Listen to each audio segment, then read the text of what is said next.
Hello and welcome to another edition of Health Solutions with Shawn and Janet Needham, where Team Needham discusses everything healthcare. I'm your host, Shawn Needham, along with my wonderful wife, Janet, and we are super excited to have Cameron Jones, winner of Unbound Gravel, which is the biggest gravel race in the world in Emporia, Kansas, and used to be known as Dirty Kansas. And a few years ago, they changed to Unbound Gravel, and it's become an international contest. And Cameron is actually from New Zealand. He's staying in the States for a while so he can keep racing, but super excited to have him on. Cameron, welcome to our show.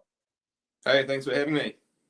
So let's start with just a little bit about your background, how you started riding bikes, and how you progressed into winning Unbound Gravel in 2025.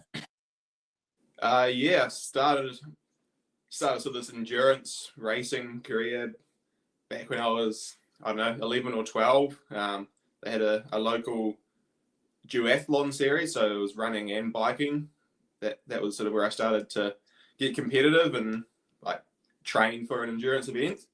And yeah, it's just quite a rewarding sport. Like the more you put in, the better results you get. So every year I just trained more and more, and no matter what sort of endurance sport I've been training for, the results just get better and better the more time you put into it. So yeah, it's just progressed from running around the local duathlons to winning Unbound.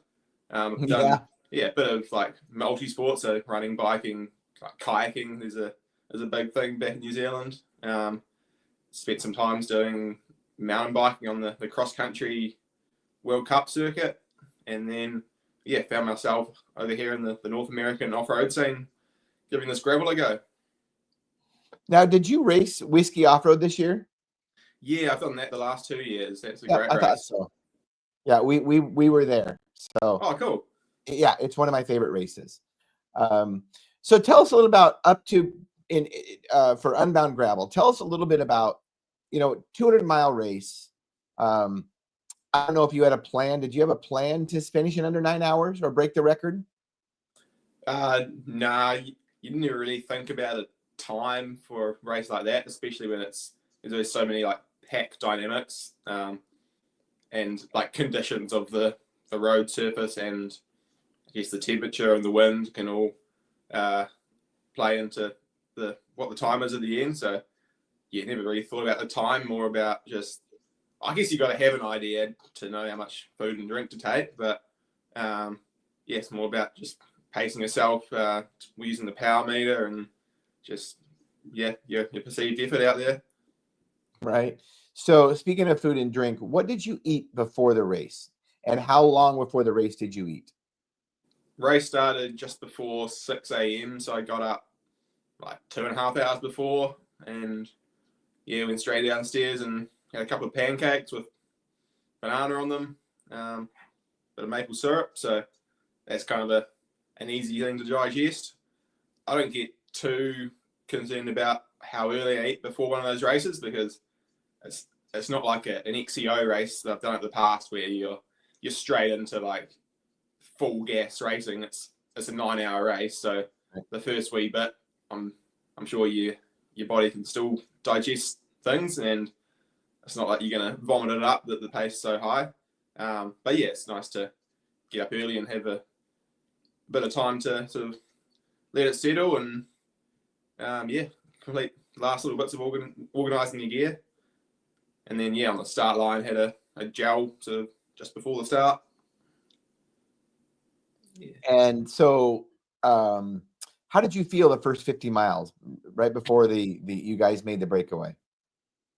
So first 50 miles, that's when the pack's all together and the pace is high, and you've got to be super locked in, like watching what's happening in front of you, like who's doing attacks, like everyone's just bar to bar. So I think probably in that bit I had mainly just sports drink, like high carb drink mix from my bottles. You can just reach down and get a bunch of calories from your bottles. So had that, but also at the start of the day, it's I don't know, your gut's not really fatigued yet, and you can sort of get down whatever you want. So I made sure to have a bit of, not really real food, but I had a couple of those Rice Krispie bar things. Those are quite enjoying them over here. Don't have them back home actually.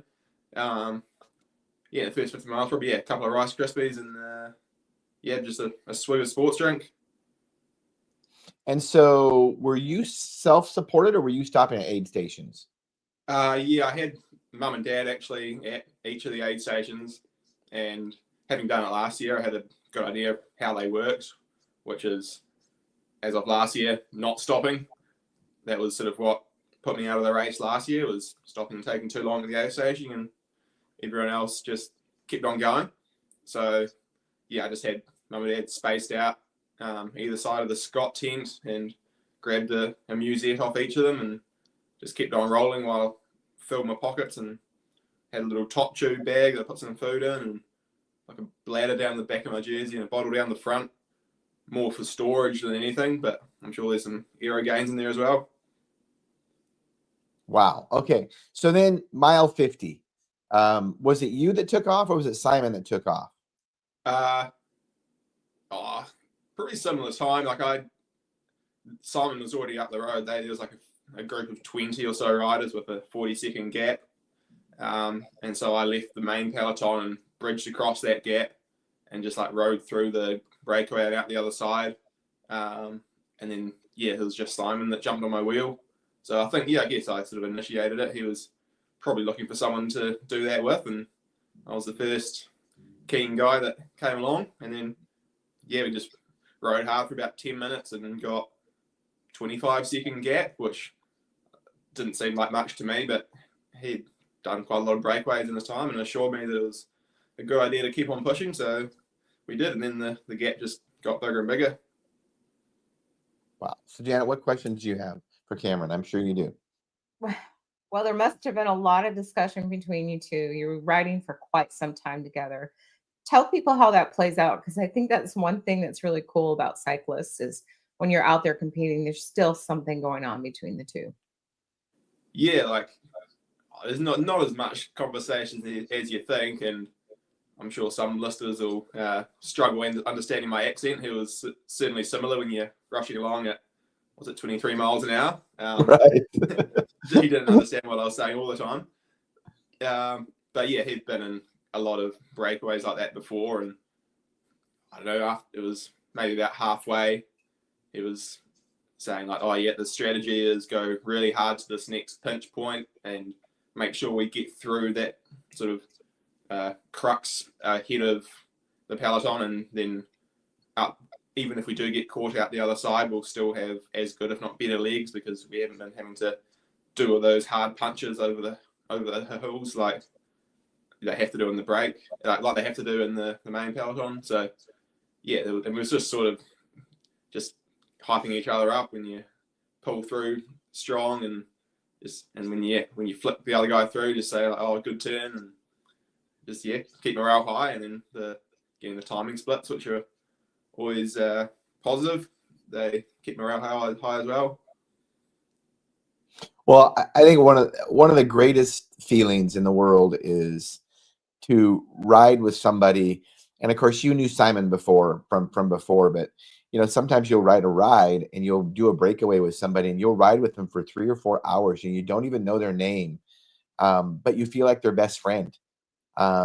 It's the weirdest thing, and you don't really even talk a lot of the times. You say very little stuff, but you're just working together, taking turns pulling. It's just an incredible feeling. Can you express that happened in Unbound Gravel with Simon? Yeah, you're very right. And after the prize giving, I went up to him and we were just talking about the race and what's next, and said like you've been in breakaways your whole life. I think you've been in like 10 breakaway days in the Giro d'Italia one year, and I was like, oh, you must have like so many of these little relationships, little bonds with people you've been in breakaways with. And he's like, not really. Like on the road, like even if you're in a breakaway, everyone's just so cutthroat and like trying to screw the other guy over. And one like we had was actually quite unique, and that were like fully about helping each other. I guess with such a long race, you need the other person. So it's in both of our best interests to make sure the other person's riding as fast and efficiently as possible until such time that you've got it sort of locked up. So early on I was like, offering to lube his chain, and then you could see on the live coverage, like reached down and put some water on my chain as well. And then before the second aid station, he looked pretty low on water and offered him a couple of times if he needed a drink because I had quite a lot. And yeah, he took me up on that. And so, yeah, I think we're a really good team out there, and that was probably the secret to making it stick.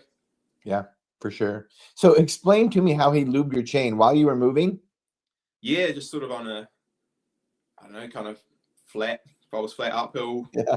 bit of road, just like bent down. I don't know how much it actually got on the chain, but it was like a waxy kind of stuff that just sits on the cassette. And so I just flipped through the gears a few times and it got a little bit on the chain. And it, yeah, certainly quieted it, made it a bit quieter. And yeah, like everyone waxes their chain before the race, but no matter how good your system is, it's like halfway through you're going to have a squeaky chain. So it was definitely necessary.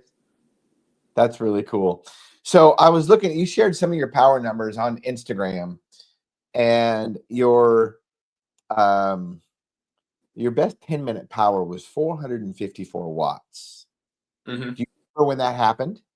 Yeah, that probably would have been like bridging from the peloton across the breakaway, and then probably a bit of the next breakaway when it was just Simon and I going. So yeah, that was, I think, yeah, that was probably one of the more proud stats of the race, because yeah, it's like 2 hours into a 9-hour race, putting in an effort like that's, I don't know, potentially not the best idea, but I guess it's what we train for. It's just crazy numbers. So do you mind sharing what your weight is? Like 85 kilos. 85 kilos. Okay. So you're a bigger rider. Yeah, like 190 pounds or something. Yeah. Wow. That's crazy. Yeah. Wow. Yeah. So yeah, certainly on paper, a good race for me is one of the better races for me. And there's a lot of climbing, but climbing to distance isn't huge. And so also recently you said, I think it was before Unbound Gravel, that you set your VO2 max, your 5 minute, or you said a VO2 max PR for yourself. Can you? Yeah, there wasn't like a certain number, but just like did a mix of different efforts, like some 1 minute, some like 90 seconds, some 30-30s, and like all of them were just like higher than what I'd done before. So yeah, that wasn't one number in particular, but yeah, it was just interesting getting like good efforts, good numbers at that sort of short time length after like a couple of 30-hour weeks of just long and steady, having not actually trained those high intensity ones much. And Janet, what other questions do you have for Cameron? You got some good questions, I know. So Cameron, we noticed that you do different training, and perhaps you might want to share that a little bit with people, but we saw you swimming, we saw you running, we saw you cycling. So did you compete doing like triathlon, or is that just part of just your package of how you get ready for races? Yeah, I was pretty focused on the cycling and the weeks leading up to this, but like over the New Zealand summer back home, I do like to keep it a bit adventurous, and it's not conscious cross training, but it's just nice to get out and do something off the bike, and it's probably my multi-sport background. I know, helps keep me enthusiastic about riding. You don't get too burnt out, and it's probably good for injuries and such.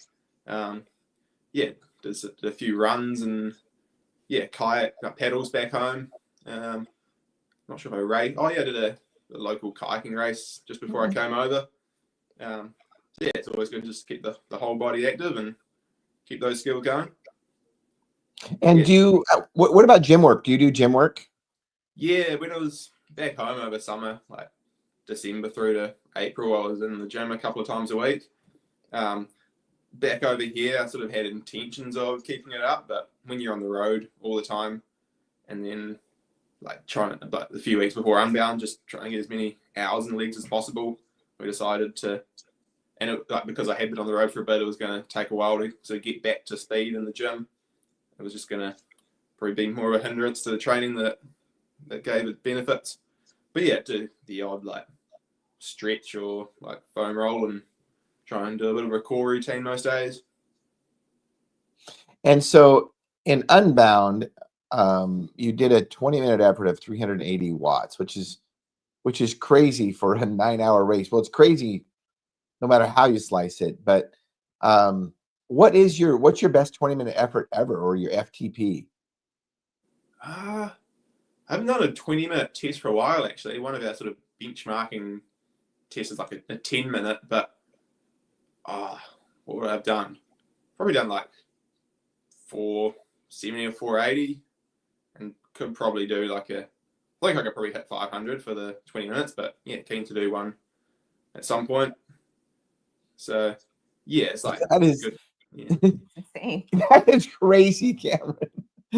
And looking at your numbers from Unbound, your TSS over 8.5 hours with a power of average power of 295 was only 419. And not that 419's a low TSS, but for 8 hours it's a low. It's at that power range, your FTP must be set super high. So I don't know what you have I don't know where those numbers came from or what you have your FTP set at. Do you know? Yeah, I think it's set at like 460 or 465 on the Garmin. Yeah, it certainly stood out to me how, I guess, relatively low the power was for a race like that. Like, I've done training rides. A lot of training rides are pretty similar stats, and yeah, to have that end up in the result that it did was, I think, one of the more surprising things. And then looking at the guy that got third had higher power than me, and he's not quite as big. And like you were mentioning, Keegan's normalizes not that far off, like low 300s. I think mine was like 328, and he's 50 pounds lighter and not quite as wide. So I think, yeah, it also just shows like how good my bike setup was and how aerodynamic I could get, that I could do that speed for that relatively little power. Well, I think one thing that I've learned over the years, and I'm sure you have, is that execution is not just how much power you have, but or power to weight ratio, but execution. And I think what you and Simon did at mile 50 was the biggest game changer. And then you guys working back and forth, you guys were just impossible to beat. I don't know, is Simon about your size and power? No, he was a bit smaller. You could, looking at some of the photos and stuff, he definitely had a better deal with me to draft behind than I had for him. Right. But yeah, worked together really well. Yeah, I think for me that was the quickest way around the course, is having a steady effort rather than the games that happened in the peloton. Or one of the stats this year compared to last year was, it was a time over 500 watts. Last year was about an hour, and this year was half an hour. So that's quite a lot of hard efforts that really set the legs that I didn't have to do, that everyone behind would have had to do, just to keep up with the games and the attacks behind. So this year you spent over an hour at 500 watts? Half an hour this year, and then it was an hour the year before, and I was like 30 minutes slower. Yeah, it is crazy how that works. And it's all about strategy and who you get behind and drafting and all that kind of stuff. Mm-hmm. And the weather it was windy, but other than that, or it was really hot, wasn't it, this year? It did get hot, did get into I think it was high 80s, they were saying, like probably 30 degrees, a bit higher at the end of the day, but the morning was nice and cool. Yeah, bit of cloud cover, I think. Maybe even a bit of smoke from some fires sort of kept the direct sun off you. But yeah, it certainly got warm at the end of the day, and people did suffer that didn't have quite enough fluid. That was the biggest thing I took away from last year, was to take way more fluid than you need. And if you don't drink it, you can at least tip it over you, and you're not going up any big hills, so it's not a huge disadvantage. So how much did you track how much you drank and how much you ate over the entire course? Yeah, I did a bit of the accounting. It was, I think, 14 litres of water, and I had probably like a gram of sodium per litre in that, and 1,700 grams of carbs, which I was sort of planning for a bit longer, and just decided to eat it anyway, even though it was it was a bit quicker. So that was like 194 grams an hour. So yeah, I haven't really practiced with that kind of numbers before, but it's like, it wasn't going to hurt. As long as it didn't cause any issues, it was only going to help. So yeah, it definitely wasn't low in energy.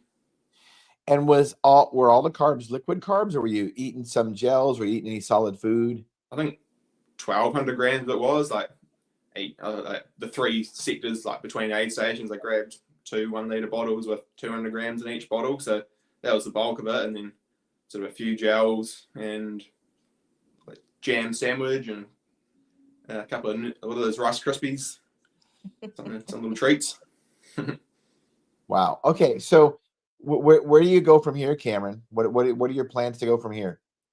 Well, it's Leavenworth this weekend, and then we're going down to Baker City, Oregon for a road race. There's a couple of other Kiwi guys over here. We're riding for this Portland team. So yeah, we're going to have some fun there. And then onwards to Oregon Trail. So it's a 5-day gravel stage race, which I raced last year, and it's so much fun. So that's the next key race that I like to perform at. And then I guess, Leadville's the next one in the Grand Prix calendar. I might have a few travels just around sorting out visa stuff. So I might have to dip home to New Zealand in July to sort that out. But yeah, try and get a bit of altitude in the lungs and see how I can go there. Well, we'll definitely miss you in Leavenworth, Washington this year. Have fun racing Cole Patton, because I would love to watch that. That's his home, basically. So it's going to be a blast. Yeah, I think there's a few good riders there. My buddy Matt from New Zealand, who's been going real well and also got into the Grand Prix, and then Cole's buddy Braden. So it'll be a pretty high-powered front end of the race. And so, have you picked up any sponsors from after you did Unbound? Have you picked up any sponsors, or have any ideas of anybody in the future that might sponsor you? Yeah, I've been currently sponsored by Scott Sports. So help me out with bikes, and they were in the feed zones and helping me out around all these races. And yeah, they've been continuing to look after me really well. So, but yeah, like a race like Unbound is pretty high profile. So there's definitely talks about the future, and there's some exciting times ahead. Well, it's only being 24 years old. I mean, your career is just barely getting started. Yeah, for sure. A lot of years ahead, and yeah, I'm loving racing this American off-road scene. So pretty happy staying here for a bit. And yeah, I don't know, there's gravel racing is taking off all around the world. So hopefully there's some opportunities to travel in the future. So what about internationally? I mean, I guess you're racing internationally now, but like, are you ever looking at Tour de France level type stuff? It would be cool, but I think like the pathway to sort of get to that level on the road is, I don't know, maybe not quite as fun as doing this off-road stuff. Right. But yeah, right. I'm definitely curious about the road racing, and I don't know, anything like I did at Unbound would probably be similar to going on a breakaway or just being a domestique chasing down a breakaway and on the road. So yeah, I don't know if there's any opportunities to stage a year or just guest ride for a bigger team. That'd be cool. I will say something, and you said it earlier in the conversation, and I'll just reiterate, one of the things about mountain bike racers, cross-country mountain bike racers, and gravel racers, in my experience, is they are just really cool to ride with. And like you say, they're not as cutthroat. Mm-hmm. So, you can just ride and hang out as friends while you're riding, still be competitive. But, and I've ridden a few road races, and it is just not like that. Yeah. Oh, and especially over here, but it's sort of less teams and more individuals. So everyone is sort of mates off the bike. It's not everyone keeping to their teams like on the road. It's everyone's got good relationships with one another, and yeah, just enjoys racing each other and then having fun off the bike. Janet, what are the questions you have for Cameron? We've noticed in the last maybe 5-10 years that gravel and downhill and cross country is really the landscape's changed a lot. I feel like the skill set has really melded between the three. Do you have any comments on that about competitors? In terms of how the race plays out, I guess as the level goes up for Unbound, like there's more and more people that can sort of stick at the front of the race for longer, and so when there's a big bunch, it's always going to get like more surgy and like there's more opportunity to sit in, and so it goes easy, and then there's like attacks, and so it gets really hard. I think a few years ago it was more of like a just sit at 300 watts all day kind of thing, more of the effort that I did in the breakaway, but everyone was sort of doing that because the level wasn't quite as high. So yeah, sort of like the races play out now. It's a lot more dynamic rather than just a big long grind. Yeah, I guess with high speeds also makes it more technical at times. Yeah, as everything's getting faster, like the cornering's faster, and you're going into technical sections a lot quicker. So yeah, having the mountain bike skills is certainly not a bad thing, and just the confidence at speed. Yeah, maybe with more the mountain bikers coming in didn't have as much of the bunch riding experience, but I think that mountain bikers are quite adaptable, so they sort of pick it up pretty quick. Right, exactly. So this was a big race for you also because you were a wild card in the Grand Prix series. Can you explain the Grand Prix series and explain what it meant to be a wild card?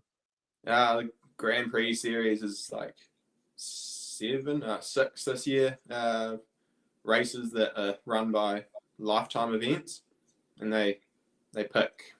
Well, this year they picked 22 men and women to sort of compete in a sort of race within the race, and it's combined points from all 6 or your best 5 of their 6 races. So there's 22 selected back in December, but this year they've added 3 more riders in based on your results at the first 2 races in their series. So that was Sea Otter and Unbound, the best 3 riders that weren't already in the series. From the combined points of those 2 races were then put into the series, and the leaderboard's updated to account for those riders. So yeah, I was going for one of those 3 wildcard spots, and out of the wildcard riders, I was 3rd at Sea Otter and then 1st at Unbound. So that put me actually at the top of the wildcard leaderboard and one of the spots into the Grand Prix. So now I sit 3rd overall in that series based on the results of the first 2 rounds. That's crazy. So not only did you qualify for the as a wild card, but you actually won the race. I mean, how crazy is that? And yeah, it was certainly nice to prove it. I was a little bit disappointed not getting let in. Definitely thought I deserved the spot. So there was no better way to prove the point to the selectors. Yeah. And it is, I was looking at the results last night, and it is just crazy how this event has become so competitive. 5 years ago, it was mostly an American event. And, over the last 3 or 4 years, especially after they changed the name and then the Grand Prix added it to their series, I mean, it's become an international event. And the record used to be like 9 hours or something, right at 9 hours, or nobody could break 9 hours. And this year, the top 20 guys broke 9 hours. I mean, it's crazy. Yeah, those speeds were bonkers. Like the conditions played a part, but yeah, just the way it's raced and the level of competition, it's just getting faster and faster. And I guess the record time doesn't really mean much because the course changes. Well, it was the same this year as it was the last year, but then that's true, right? Yeah, but if you look at the speed, it's definitely is faster than it's ever been. Yeah, it's all similar terrain around there. So as we wrap this podcast up, Cameron, first of all, thank you so much for taking the time to be in our podcast. We really appreciate it. We know you have a really busy schedule. I was looking at your training, and you train, what was it, 90 hours in 3 weeks, basically. So you train 30 hours a week. Crazy. It's a full-time job for you, right? Yeah, it certainly is. And then like when you're doing more of the privateer kind of program, there's maybe a bit more admin off the bike than there is just being part of a team and just being fully able to do the training. So yeah, this last couple of weeks has been just sort of cruising on the training front, no specific efforts. And the next few weeks will just be basically race recover. So yeah, I won't be training much of June, but then yeah, once this racing block's over, get up to training for Leadville. Right. Leadville's a big one. So if anybody has any questions, what's the best way to get a hold of you? Yeah, probably on social media. It's at Cam Jones NZ is the username there. Yeah, love to answer any questions anyone has. On Instagram. You're on Instagram, correct? Yeah. Yeah. I love it. So, well, thank you so much for being on our show today, Cameron. And I hope to meet you at Whiskey Off-Road next year. Yeah, that'll be a good race to keep that too. Sounds like it's locked in for some more years, that race. So yeah, look forward to getting back Awesome. there. All right. Well, thank you so much for being on today, Cameron. Thanks, Shawn. You have a great day. You too. All right. And listeners and viewers, thank you for tuning in to Health Solutions with Shawn and Janet Needham. Tune in tomorrow where we update you on Freedom Fest from Palm Springs. Thank you for watching.